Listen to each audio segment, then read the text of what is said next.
Good morning, everyone. Welcome to the Thursday, December 19th edition of the MMAOB Daily Podcast. I'm your host, as always, Adam Martin, and I'll be taking you guys through the latest in the world of MMA. I am back on home turf. I'm home from Vegas. It was a great trip, honestly. Great trip. I'm sure most of you guys have been, or some of you guys anyways, have been to Vegas. My first time, as I've told you guys. Awesome trip. You know, the funny thing is, I almost feel like the UFC was the worst part of my trip, which is crazy, right? Like, you guys know I love MMA, I love UFC. That's my baby, but I almost feel like it was the worst part. Like, there was so much other things to do. Like, I went to so many shows and just did so many things, went to so many nice restaurants, just had a great time exploring the city and just being in a new location for me. So, you know, the card was good. I don't think it was the best UFC card. I've already broke it down. It was a good card, not a great card in my opinion. There was just so many other things to do. If you guys go to Vegas, there's just so many great shows and great place to eat, great locations to see, sites to see, people to meet. Just, it was awesome. So I had an amazing time. And I'll talk a little bit about it more with Cole Sheldon when I do the second podcast today at 11 a.m. So in about 45 minutes, me and Cole will be doing the second podcast, breaking down UFC, Busan, and I'm sure I'll be talking about my trip a little bit more. But I'm back now. So things are back to normal, 10 a.m. podcast. And I'm excited to do it. So a couple things today. Not a ton of news, obviously, but definitely a few things worth mentioning. So I'll start with Rory MacDonald. I talked about it yesterday. Rory MacDonald signed with PFL. And like I mentioned yesterday, for me, I kind of have mixed feelings about it. Like, I think it's a good sign for PFL because they needed someone with a marquee name like Rory MacDonald. For Bellator, he didn't live up to the expectations of a big contract at the end. He was a champion, so, you know, at the beginning he was definitely living up to it, but at the end he kind of flamed out. The comments about him not wanting to hurt other people, hurting other fighters, I think that threw Bellator off a little bit. They decided to let him go at the end of his contract. They just didn't renew it. Mutual release, signed with PFL.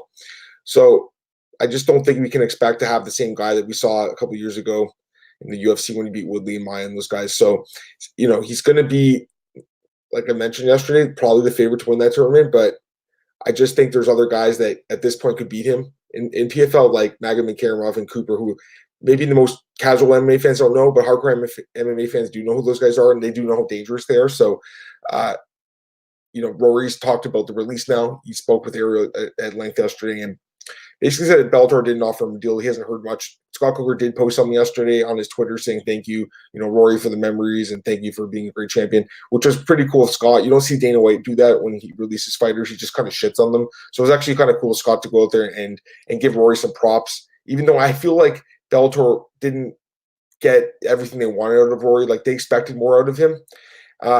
He was still a champion. He was. And he made it to the finals of the tournament, but I think they wanted a little bit more. They wanted him to be a double champion. He fought Musasi. He lost. They wanted him to win that fight, I believe, and become a double champion in Bellator and become their big superstar they could build around. He just didn't turn out to be that guy. Still had a decent run, 3-2-1 in Bellator, so not amazing, but decent. But again, mutual release. But it was cool to see Scott go and say that. But yeah, for Rory, he just basically said that he thought that Bellator, they just kind of they just didn't like him as much at the end. So it was kind of interesting to hear him say those comments. He's not wrong, obviously. When you get released, it's usually something that the promoter didn't like the way they were fighting or the price. So I think it was a little bit of a mix of that. The last fight with Douglas Lima was not a good performance by Rory. The John Fitch fight was not a good performance. The last few fights went to the decision. He hasn't got a finish in a while. So I feel like Bellator was expecting a bit more out of him, and that's partly why he was let go. But it looks like Rory's landing on his feet well. According to Rory, he signed a really lucrative contract with PFL. It's the most lucrative deal he signed with any MMA person. That's UFC, Bellator, and PFL. And he's one of the few fighters, I should mention, to compete in all three of those promotions, which is a pretty cool anecdote. I'm not sure what to think about these comments about the fighter pay thing that Rory mentioned. Like, I feel like when he says that, he's talking a lot about if he wins the tournament, that it'd be the most lucrative, and obviously if you win $1 million, it would be. And he has a chance to do so. Like, don't get me wrong, he could definitely win that tournament. I just feel like there's other guys that might at this point beat him. But I don't know, like, I'd like to see the contract breakdown a little bit more. We won't see that, obviously, but I guess we will see, per fight when they come out. I would hope if the fights are in Nevada. But yeah, I'm not 100% buying this whole, it's a massive contract, super lucrative. I think if he wins the tournament, sure, it should be. But if he loses the first round, I don't think it's going to be that lucrative. So, I'm happy for Rory because at the end of the day, I'm a fan of the fighters first before the promotions, and I'm happy to see these guys get paid. So if he's happy with his contract, then I'm happy too as a fan and as a media member covering the sport. But at the same time, I just think we all need to temper expectations of Rory. This is not the same Rory MacDonald we saw in the UFC 5 years ago that beat Tyron Woodley in Vancouver and he dominated him. It's not the same fighter anymore. It's still a good fighter. He is only 30, so he's still young. But this is a guy who's had a lot of fights. He's been fighting since he was 16 years old, guys. And people forget that. He's been fighting half his life as a professional fighter. So that takes a lot out of you.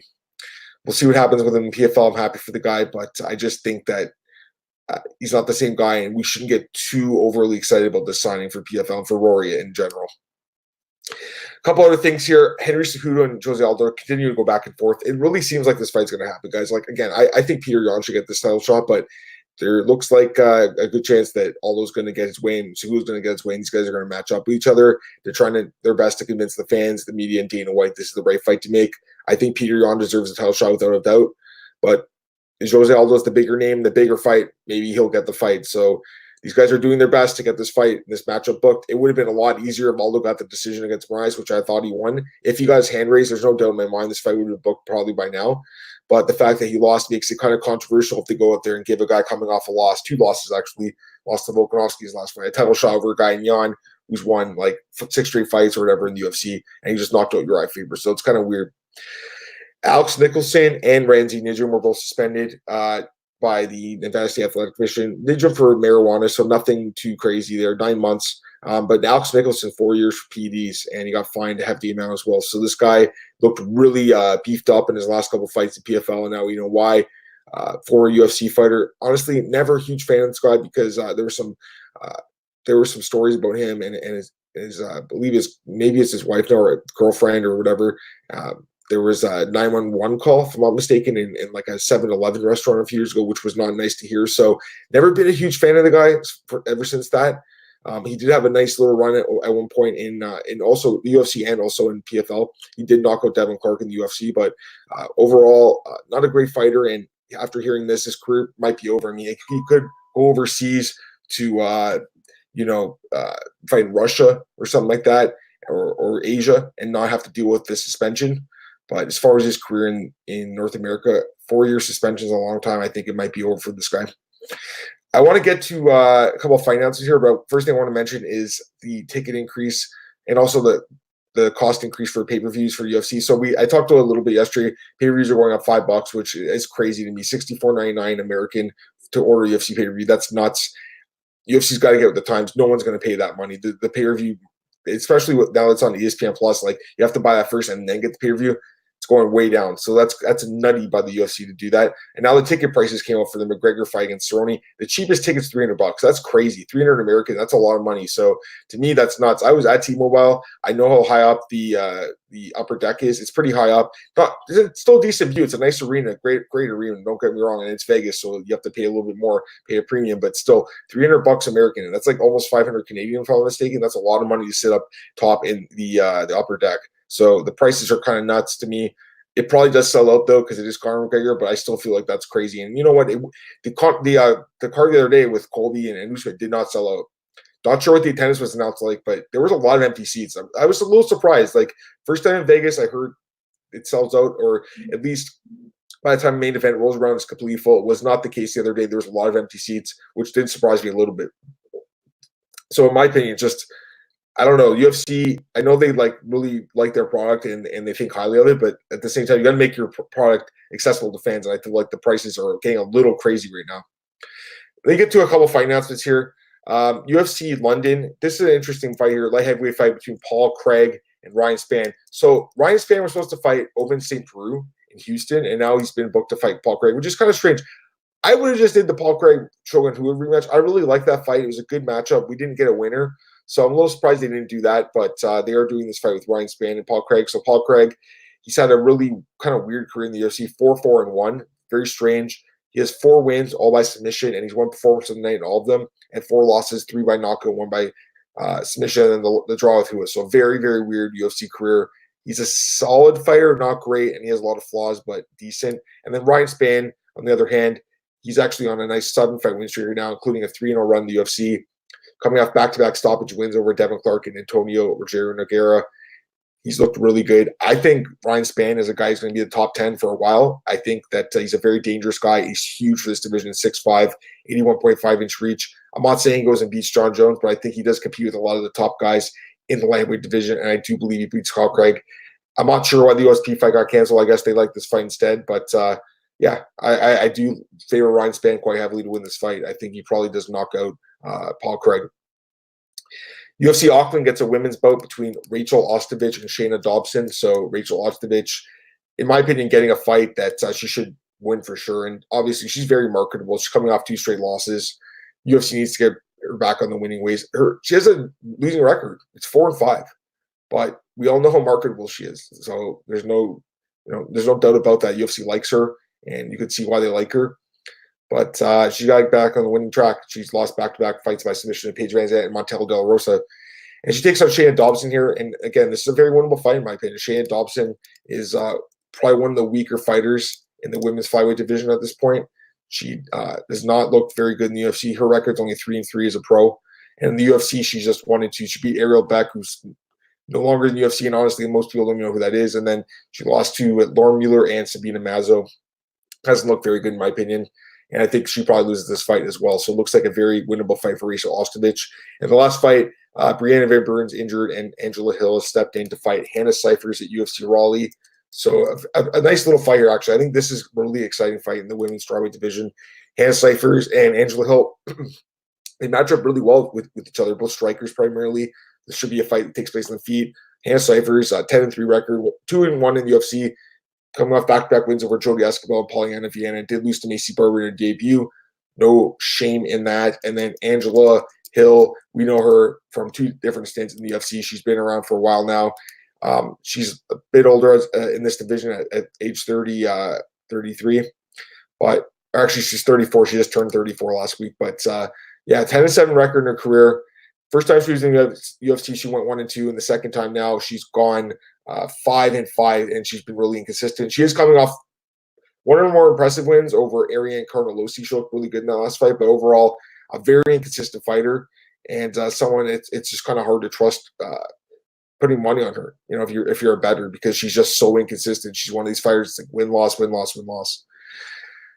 Having said that, matchup wise, this is a decent fight for Angela Hill. So it's an interesting matchup. I think this is close to even, and I wouldn't be surprised if either fighter won. I actually like this fight. I like the Brianna Van Buren fight even more, but it's unfortunate she got hurt. I think she's a really good prospect, but obviously injuries happen in the sport. A couple other things just before I get out of here. Unfortunately, Alexander Volkanovski broke his hand in the Max Holloway fight. He's going to be injured and out for a little while. Hopefully not too long. He says it's not too serious, so hopefully a few months he'll be back. Next year, hopefully in the early part of the year, probably, I'd say maybe like April, May, June, somewhere in there if I had to guess, but maybe it's a little bit longer. And Michael Bisping went out and said that Colby Covington's broken jaw's karma, which again, I talked about this the other day. Like, it's kind of sad how so many people are really like just going after this guy. Which I know he says a lot of controversial things, and people don't like him very much. But it's kind of sad seeing so many people kick someone when they're down. Like, it's pretty stupid. I mean, listen, if anyone deserves it, it's Colby. He'll be the first to tell you that. But still, it's kind of crazy. Anyways, guys, that's it for this. Oh, actually, I got 2 questions here. Marcus Williams, I think Scott Coker's biggest mistake with Rory MacDonald was booking him versus Gegard. Yeah, you're right.